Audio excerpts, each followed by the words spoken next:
If you could be a person to know when would be the last breath you would choose to speak, what would you say to a group of people gathered in a church on a Sunday, especially Pentecost Sunday? What would you say? Or if you were given the opportunity to share some words of truth to a young man who's going off, leaving home to the military, what would you say? Well, I spent some time thinking about this, and one of the things that's always helpful is think about some of the last words people say. And I want to look at the last words of two people in the Bible. One is Moses, and the other is Paul. If you read the first 10, 12 verses of Exodus 2, you begin to discover the life of Moses and how he was found and adopted by the daughter of the Pharaoh. And we know that for the first 40 years of his life, he grew up in the Pharaoh's home as a relative in that home. And probably during those 40 years, he received very little spiritual instructions about the God of the Hebrew people. He learned about the Egyptian gods and ways. But as he was growing up and they were shaping him for his future, he became concerned when he saw how harshly the Hebrew slaves were treated. And we know that he, out of his anger, he killed one of the guards that was punishing a Hebrew slave. And Moses ultimately had to run for his life. And he ran off into the far country, maybe carrying a wife with him, we're not sure. And he went to a place called Midian, where he spent the next 40 years with his father-in-law tending sheep. And that's when God really began dwelling with him. It's interesting in the Old Testament how many people get spoken to as sheep tenders. You know, David was a shepherd. And there's something about getting away that causes us to reflect upon our lives. And then there was this burning bush episode where God spoke to Moses, calling him out, telling him he was the person to go back to Egypt to lead the Hebrew people out of slavery. So he spent the last 40 years of his life obeying God. At the same time, he was leading a bunch of grumbling, complaining people through the wilderness. I had a person in Ashburn, she was on our search committee. When I went there, she was 88 years old, said God should have called a woman. I said, why do you say that? She said, well, she would have stopped and asked for directions instead of wandering around 40 years in the wilderness. But God spoke and he led, and Moses finally called the people together for some last words of instruction. And all these are recording for us in the closing chapters of the book of Deuteronomy. And I want to call your attention to two verses in Deuteronomy chapter 30, verses 19 and 20. Before all these people, this is what God says. This day I call heaven and earth as witnesses against you, that I have set before you life and death, blessings and curses. Now choose life so that you and your children may live. Now, this was the wisdom of a man who had lived 120 years, experienced a lot of life, but all of that was behind him now. And Moses was about to pass the baton to a new generation of leadership. And he gave these words of a guidance. And we could really sum these words up into this. Life is filled with the choices. Make sure you make the right choices. See, God doesn't force us to do anything. We are free to choose how we respond and what we will do. So Moses was saying, the days ahead are going to be filled with many choices, and I want you to make the right choices. You'll have choices that you make, and those could lead to death and curses, or you can have choices that you make can lead to life and blessing. In all of this, he said, choose life. Well, Jesus basically said the same thing. In the Sermon on the Mount in chapter 7, he said, enter through the narrow gate, for the gate is wide and the way is broad that leads to destruction. And there are many who enter through it. For the gate is small and the way is narrow that leads to life. And there are a few who find it. Wow, isn't that interesting? Many choose the easy way in life. They just go with the flow of life. But only a few choose the narrow gate. Two ways. One is broad, one is narrow. One leads to destruction, one leads to life. And his words of wisdom are really good for us today because he continues in Deuteronomy, he says, choose that you may love the Lord your God, listen to his voice, and hold fast to him. For the Lord is your life, and he will give you many years in the land he has swore to give your fathers, Abraham, Isaac, and Jacob. Choosing life, Moses said, involved three basic things. He says, loving the Lord your God, learning to listen to his commands, and clinging to him. They're important. It's interesting that many people in churches throughout America do not make these choices. How many people come into a church and they tip their hat toward God, they get up and they leave, and they do not really love the Lord during the week, they do not know how to listen to his voice or what his voice says, and nor do they cling to him. According to George Barner, and I don't know how they make these determinations, 53% of people sitting on a Baptist pew Sunday after Sunday have never been born again.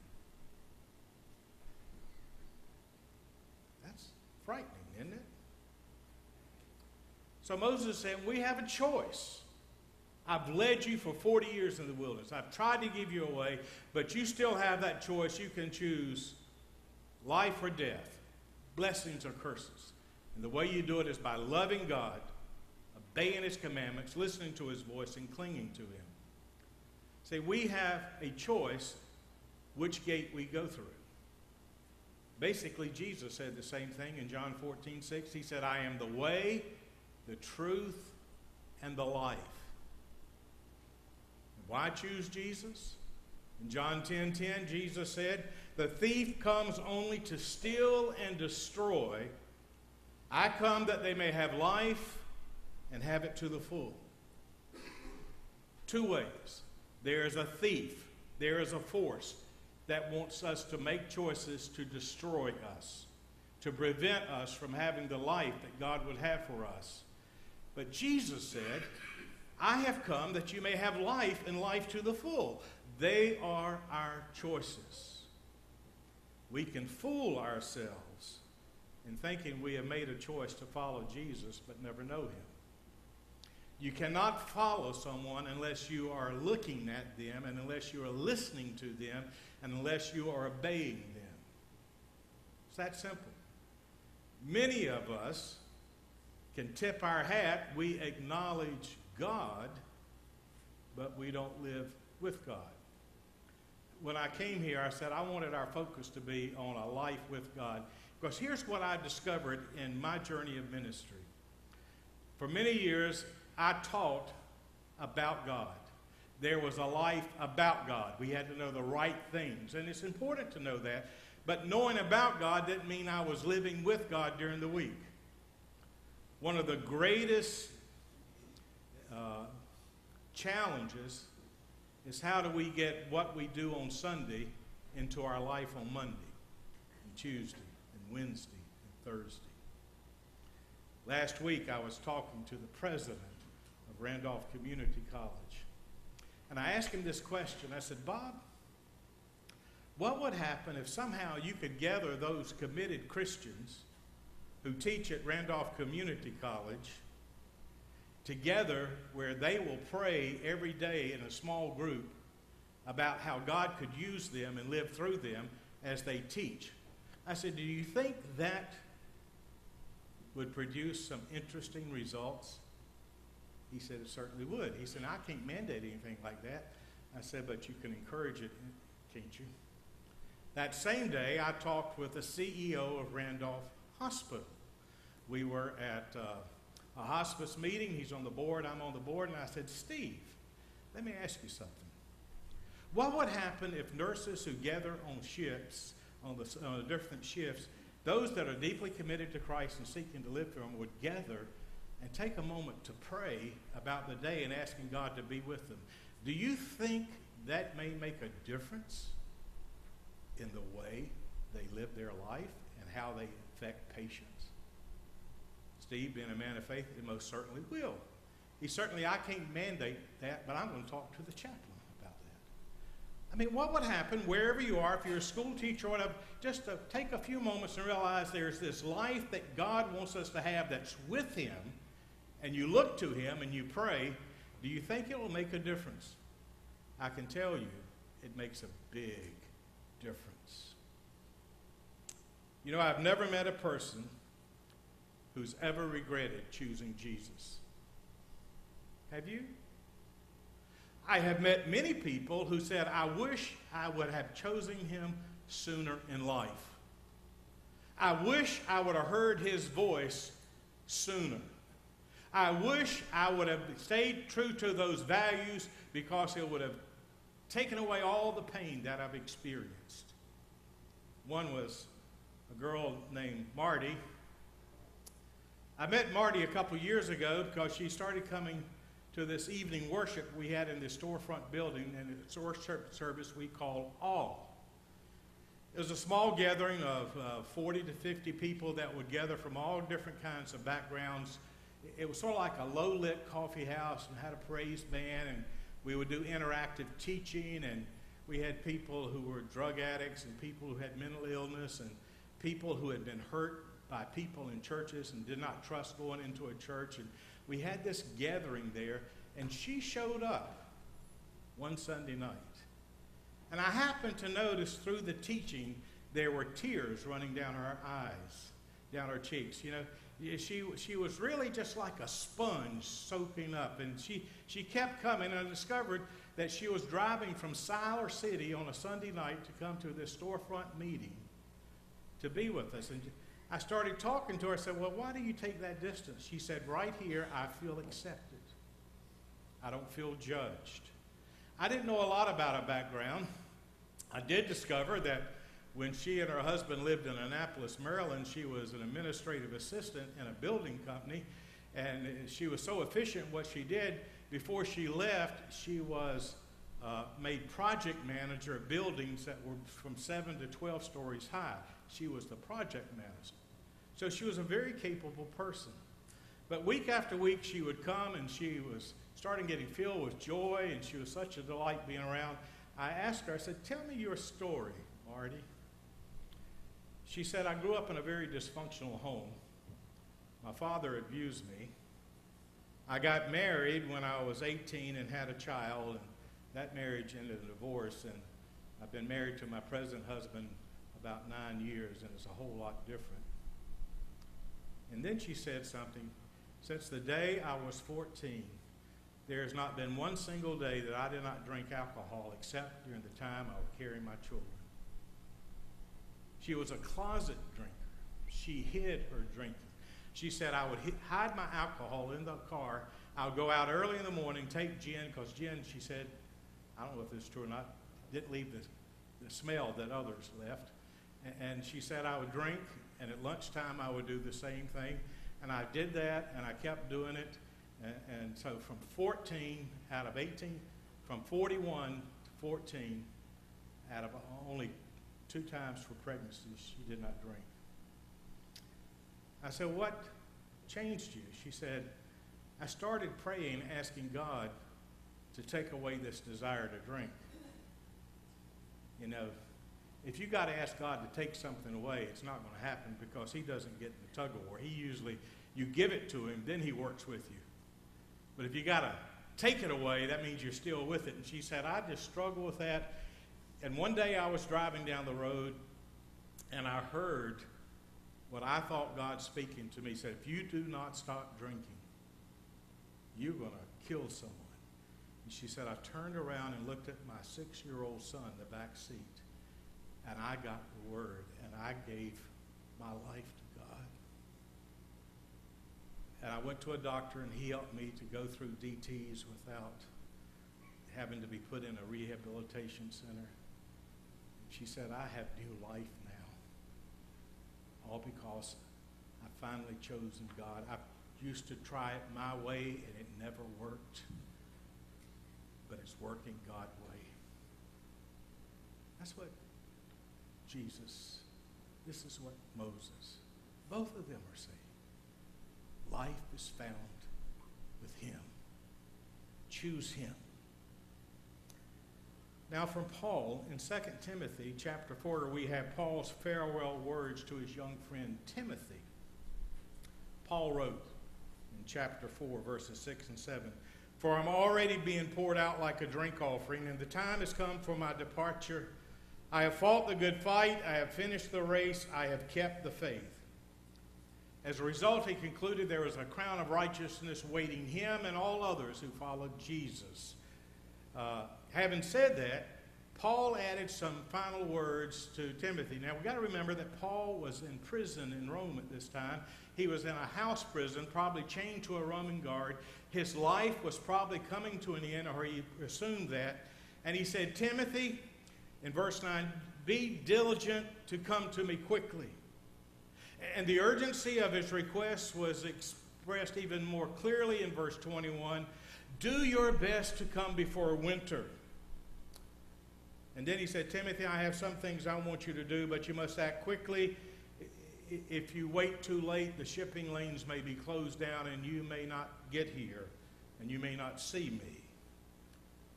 Well, let me translate this in a way maybe we can understand this. Life is filled with opportunities. Make the most of them. Life is filled with opportunities. Make the most of them. Paul admonished Timothy, do your best to come to me quickly, because there could be a time when you do come, it may be too late. Suppose he had waited until after the winter, and he went to Rome, and he found out where Paul was staying, and he went down the road, and he saw the guard, and he said, oh yeah, Paul, yeah, he was executed a few weeks ago. He kept looking for a guy named Timothy to come to see him, but Timothy never showed up. Opportunity has a way of knocking many times, but there is a truth. Opportunity has a way of knocking for the last time. Doors and windows open up before us, and they close. And if we fail to open up to the opportunities that God gives us, that opportunity may never come again. Life includes opportunities, and we need to be sensitive to take them. If we heed Moses by listening to God, we'll be more attuned to take the opportunities that come our way. But if we are not choosing that narrow way, looking to God, we're more likely to miss the opportunities that God has given us. The trouble with so many of us, we have this thing we call procrastination. We say, never do today what you can put off to do tomorrow. And we apply this principle at work, we apply it at college, at home, in so many areas of life. I know I should get out of bed and go to worship, but I'm tired. In the military, Marshall, I know I should go to chapel on Sunday, but this is the only morning I get to sleep in. I know I should write that note or call that person, but I'm just too busy. I know I should give my heart to Jesus, but not now, maybe next week, maybe when I get older. There's a story of a guy who went through D-Day, and he wanted to give his heart to Jesus. He said, but Lord, let me get through Paris before I do this. Let me give you an example. As far as I know, I've never met a person who wanted to spend eternity in hell. Never met a person. As far as I know, I've never met a person who wanted to take opportunities that would harm them. I've never met a drug addict or an alcoholic who ever thought they would become a drug addict or an alcoholic. Never met one. I doubt there is a person in the sound of my voice who says that they don't want to follow Jesus. but there may be many who'd never follow him. They say, tomorrow I'll do that, tomorrow I'll do that. If there really is a message for all of it, as far as the church, we need to take the opportunity God has given Lillington Baptist Church to rewrite its new future. This is an opportune time. It is a good time. And Joe is right. The Holy Spirit is moving in and among the lives of many people. And some of the people he's bringing in here. This is an opportune time. Life is filled with opportunities and time for doing the right thing. And when the doors of opportunity come in, we need to be ready to move forward to embrace them. Why? Because the doors will close. That's why Paul said to Timothy, life is filled with opportunities. Take them when they come your way. 49 years ago, I was a young sergeant with the 1st Air Cavalry Division in Vietnam. When I graduated from Durham High School, I entered the University of North Carolina trying to figure out what I was to do with my life. And that first semester I thought, well, I'll be a coach or I would go into business. And at the end of that first semester, I didn't know what I wanted to do, nor did I have the money to continue in school, so I joined the United States Army. And on a cold end of January day, I raised my right hand in Raleigh and swore to uphold the Constitution of the United States, and I was drafted into the Army. My desire was that maybe somehow by being in the Army, I could further my education. This was before the GI Bill was reinstated. I went off to basic training and then to advanced infantry training, and they wanted me to apply for OCS, Officer Candidate School. I was 18 years old, wet behind the ears and immature. I went through the procedures, but I did not get chosen, and I'm so glad I didn't because I didn't have the maturity for that. But they held me over to be a drill sergeant in basic training at Fort Gordon out in Georgia. After doing that, I was finally transferred to the 2nd Infantry Division in Fort Gordon, Georgia, and we went to this battalion, and every company in the battalion had a platoon that was going through advanced infantry training. So they put me with that platoon to be another drill sergeant. At this time, I got orders to go to Korea, along with 25 other people in our battalion. At the same time, this is when the 2nd Infantry Division transferred over and the 1st Air Cavalry Mobile Division was born. And I can remember telling those guys, you know what's going to happen? You're going to go to Vietnam, and I'm going to Korea. 23 of those guys went to Korea. 2 of us stayed in what became the 1st Air Cavalry Division Mobile. And we left for Vietnam. One of the things in my journey in life, I made a profession of faith when I was 11 years old. And I knew that was important. But I really did not follow Jesus. He was not the Lord of my life. I acknowledged him. I would go to Sunday school. I was with the youth group.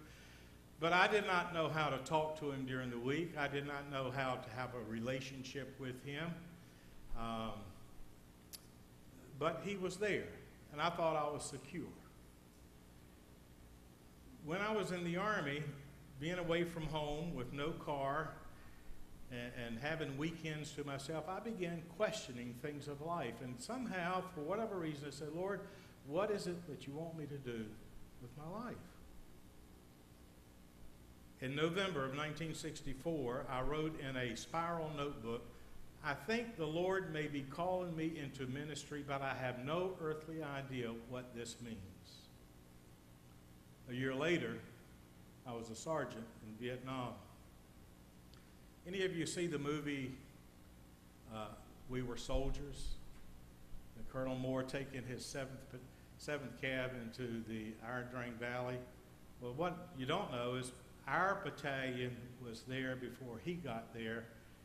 We were relieved after 3 weeks. They flew in, and we went to take a defensive position along Highway 19 in the Central Highlands of Vietnam. And I was questioning this, so I asked our battalion commander if he would come and talk with me. And on top of a mountain for 2 hours, this battalion chaplain talked with me, and I asked him about the call to ministry. I'm so grateful for Chaplain Blassingame. Mitch, you have such an important ministry in the military to many young men. I still wasn't sure what to do, but after the 7th Cab was sort of wiped out on that, we were taken back into that area for a mop-up thing. We were looking for any remnants of North Vietnamese soldiers and also an ammunition catch. We came upon an ammunition catch, and we set our perimeter for the evening. Our company of about 120 men out in the middle of the woods, the jungles, and the next morning, what they started doing was they would have a mad moment, they would say. And as you're in your perimeter, they would put one round in the mortar round. When you heard that mortar go off, everybody was to open up with one round of magazine of ammunition out in front of you. Therefore, if anybody snuck up on you, it may help clear that out. And we had that mad moment. We discovered that we were not going to be moving until around lunchtime, and all the men in my squad's canteens were empty. And I said, you give me those canteens. There was a stream not too far from here, and I will go and I'll fill it up for us so we'll have some water to drink. So I had 8 canteens, my M16 rifle with 20 rounds of ammunition, and off I went. Now, I wandered away, but I had intention to come back. I walked and I found the stream, and when I was there, we had cotton fatigues, and we'd been out in the field for 3 or 4 weeks, and they were literally rotting off of us. We didn't have the jungle fatigues or the jungle boots at that time. And we hadn't bathed in more than 3 weeks, so I got in the stream and cleaned up, but I was smart enough to go upstream to fill the canteens up. And I tied them to my belt, and I started going back. I was climbing a hill, and I fell down the hill, and when I got up, my knee was cut, and I must have lost direction. I gathered myself, and I started walking. I had gone through a place where there was jungle grass, this elephant grass. You go through it, and it swings back up. It's about high as your head. And evidently, I walked, and it dawned on me I was lost. Had no compass, had no map. And the more I walked, the more fearful I became. And I carried the Bible I got from the Gideons, military Bible, right over my heart. I heard those stories of how a Bible could stop a bullet. So that's where I carried it. I'm tired. I climbed a small hill. I took out it, and I read from Romans 8:32, and basically said, what shall separate you from the love of God? Basically, nothing. Nothing. And I cannot tell you the incredible peace that God gave me. And it dawned on me, regardless of what happened, whether I was captured or killed or found, God was with me, and I would never be separated from him. This is an experience you can't put in words. You just know God was there. After that, I prayed, and because of the battle in the Iron Drain Valley, in the evenings they had dropped parachute flares, and that they would illuminate the area, and the flares would come on the ground. I saw one of those parachutes in a tree, and I climbed the tree, got the parachute, ripped part of it off to tie around my leg that was bleeding, and my thought was I could use this some way. And I started walking, and there was a clearing a little bit bigger than this field, maybe twice, a sanctuary twice as big, and for some reason I said sit in the middle of it and wait for a helicopter. Now, really, that's a dumb thing to do, to sit in the middle of an exposed field, but I just felt impressed to do that. And I heard a helicopter come in, and I got up, and I could see it off in the distance, and I was waving this parachute back and forth, and it didn't see me. The third helicopter saw me, and he flew around the clearing. It was a Huey, but the clearing was too small for a Huey to land. In about 5 minutes, there was an OH-13 helicopter that came, 2-seater, and I was picked up, and I was reunited with my unit I had strayed more than 5 miles away. And when I came back, I can still remember the first sergeant saying, we didn't think we would see you again. But what I realized, when I sat down with that experience with God, I said, Lord, I am yours. If it's ministry you want me to go in, I am yours. And from that day forward, 49 years ago, I've never looked back or questioned anything about the direction of my life, because God had spoken and I had listened, and I just wanted to be obedient. That was an opportunity. I think God had to get me there till I could look up to him enough to find it. There may have been opportunities I missed earlier in life. I don't know. But I'm so grateful that I said yes. When you go with God and you look to him, he will guide you through life. Jeremiah 29:11 says, For I know the plans I have for you, declares the Lord, plans to prosper you and not to harm you, plans to give you a hope and a future. Isn't that an absolutely wonderful promise? That is for everyone, but it's conditional, whether or not you make the right choices to find it. For he continues to the people who are held in captivity, if you know that I really have plans for you, plans not to harm you, plans to give you a hope and a future, then you will call upon me and come and pray to me, and I will listen to you. You will seek me and find me when you seek me with all your heart. God has the plan, but we have to seek him, follow him, and he will unveil it to us. Many people like to claim the promise without the seeking, with our whole heart. I want to commend to all of us today, God gives us choices, whether to follow him or not. He gives us opportunities, probably many opportunities, but there comes a time when we'll have no more opportunities. I sort of agree with the Bible when it says today is the day of your salvation. The day is the day to make that plan. In the book of Revelation, the 3rd chapter, we have all these letters to the churches where the Spirit is saying to the churches. And in Revelation 3:20, to a group of Christian people who were just lukewarm, they said, Behold, I stand at the door and I knock. And if you open the door, I'll come in and eat with you. God always knocks, but we're the one who has the handle. It's our choice whether we walk with him or not. It's our choice whether he is part of our lives or not. I can tell you this. There is no better choice than following Jesus. What is God calling you to do? What choices are before you? What opportunities has he presented with you? He's knocking. Will you open your door and say, Lord, I'll go with you? Let's pray together. Father, your love is so amazing. You are so pursuing of your people. You want us to walk with you. You never give up on us. But Lord, at times we are foolish, for we choose things that lead not to life but to death. We choose to ignore your teaching and your instruction because we think we do better. It's easier to grow the broad way instead of the narrow way. Lord, help us today to hear that knock. Help us to receive your love.